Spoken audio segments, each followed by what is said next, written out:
Hi, this is Dale O'Shields, pastor of Church of the Redeemer in Gaithersburg, Maryland. Thank you for joining me for our devotional time today. And I want to talk to you today about a phrase that you perhaps are familiar with. I want to bring it into your spiritual life, and that's the phrase called status quo living. Status quo just means that everything sort of stays the same. There's no changes, there's no growth, there's no development. And while certain things in life really benefit from being at a status quo, that is, we know that they're going to be settled and not have unpredictable changes. When it comes to our personal life, our personal way of living, it's extremely important that we not live a status quo life, especially spiritually.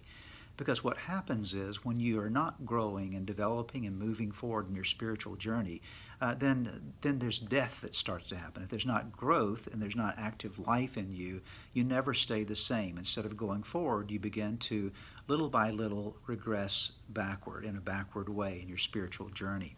And so it's important to make the decision to say, you know what, I'm going to be a growing person. And I think for many of us, that's, life gets busy and we have lots of things to do and responsibilities along the way, and we end up sort of settling into life and letting life drag us in just to a rut. So my challenge to you today is if you're in a rut, I want you to break out of your rut. Sometimes our ruts are mental, sometimes our ruts are emotional, sometimes our ruts are relational, but we just need to break out of the rut and say, you know what, I'm going to start to grow. I'm going to start learning some things about myself. I'm going to learn some things about God. I'm going to learn some things about God's Word. I'm going to learn some things about relationships or other people. I'm going to do some study that I haven't done for a while. I'm going to motivate myself to be a person that is on the grow. And so that's the challenge. Don't live a status quo life. Press in, begin to grow, begin to develop things in your life that will prepare you for a phenomenal future.